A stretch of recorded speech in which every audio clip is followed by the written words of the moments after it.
A blessed day, everyone. My name is Brother Kix, and welcome to this week's episode of HUGOT Lines.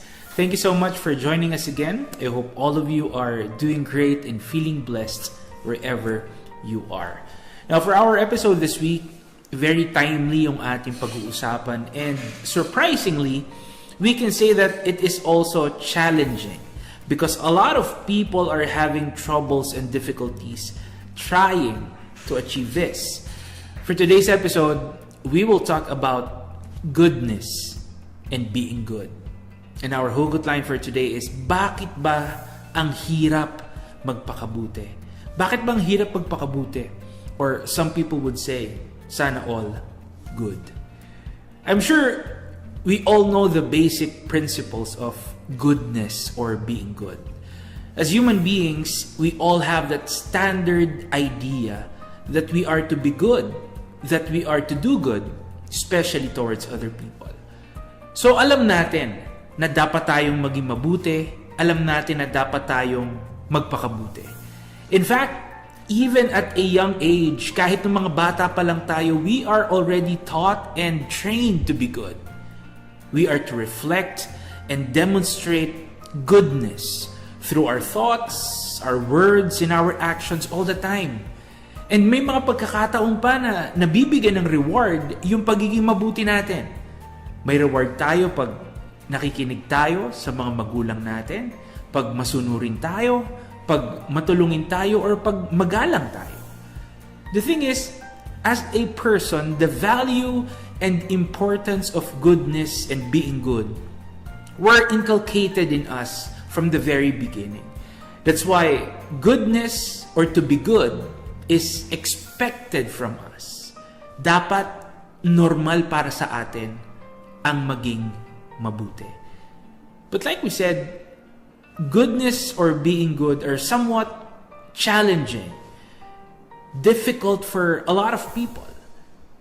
Despite knowing what is right and what is good, there are times na nahihirapan pa rin tayong maging mabuti at magpakabuti.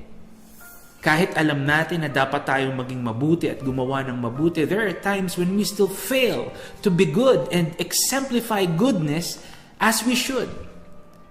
Especially with the kind of environment that we live in and with the kind of culture that we are embracing, we can see that goodness or being good have become optional. We can see that goodness and being good have become discretionary or subjective. It means namimili tayo kung kailan lang natin gusto maging mabuti. Namimili tayo kung kailan natin gustong magpakabuti or kung kanino lang tayo magpapakita ng kabutihan. Because goodness or being good have been optional. That's why, unfortunately, what has become normal nowadays ay yung hindi pagiging mabuti. What has become normal nowadays ay yung hindi paggawa ng mabuti. Our society has normalized and accepted the idea that not everyone wants to be good or do good. In fact, there are times na mas nabibigyan pa ng reward yung hindi pagiging mabuti. There are times na mas nagiging rewarding pa pag hindi ka nagpapakabuti. Because people tend to think that they are not forced, they are not compelled to do anything that they don't want to do.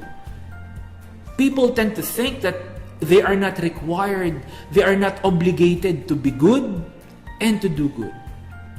At yun ang mas gusto ng tao. Yun ang mas gusto natin. You know why? So people can do things that they really want to do. Para magawa natin yung mga bagay na gusto natin gawin. And unfortunately, like we said, the environment, the culture, and the society that we have now are making us accept and want to do things that are opposite, that are conflicting with being good. And true enough, mga kapatid, mga kaibigan, we can see these things thriving. We can see these things growing everywhere, especially on the internet and social media. Imagine people are being watched people are even getting paid for doing things that are contradicting with the basic principles of being good. And whether we like it or not, kahit ito ay hindi naaayon sa pagiging mabuti, these kinds of things that people do are very much accepted and even considered now as fun and entertaining. But our question is it really hard to be good? Is goodness really difficult to achieve? Mahirap ba talagang magpakabuti? You see, friends, at the end of the day, regardless of our circumstances, we always have a choice. We always have a choice to be good and to do good. Simple as that. It means we can always choose to be good and exemplify goodness as we should. You see, anuman ang sitwasyon natin, anuman ang kinakaharap natin sa buhay, pwede nating piliin na magpakabuti at gawin kung ano ang tama at mabuti. The truth is, as human beings, we are given the ability to discern. We have the ability to recognize what is right and what is good. And together with that, we are also made capable of willfully choosing what is considered right and good.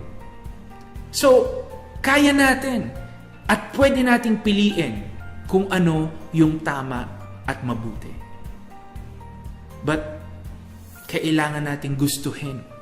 We need to want it first. Kailangan nating gustuhin na maging mabuti. Kailangan nating gustuhin na gawin natin kung ano yung mabuti. Kailangan nating gustuhin na magpakabuti. And the thing is, being good and exemplifying goodness will cost us nothing. Walang mawawala sa atin kung pipiliin natin magpakabuti at kung gagawin natin kung ano ang tama at mabuti. But you know what? The great thing is, your true intention and desire to do good and to show goodness will never go unrewarded.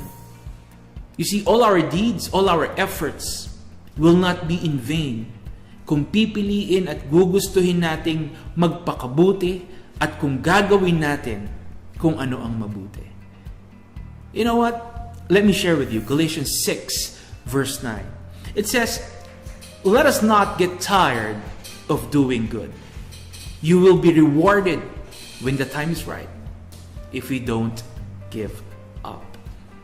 Friends, in life, whether we like it or not, there will be hardships. There will be challenges along the way. And the truth is, kahit sa pagpapakabuti, kahit sa paggawa ng mabuti, may mga pagsubok pa rin tayong kakaharapin. But like what the passage is telling us, dapat ay huwag tayong mapagod. Dapat ay huwag tayong titigil sa pagpapakabuti at paggawa ng mabuti. We should never give up in doing what is right and what is good. And like we said, all our deeds, all our efforts will be rewarded. Hallelujah! Remember, friends, never compromise goodness for anything. Ano man ang sitwasyon mo, ano man ang pinagdaraanan mo, always remember that you can always choose to be good and exemplify goodness, especially towards other people.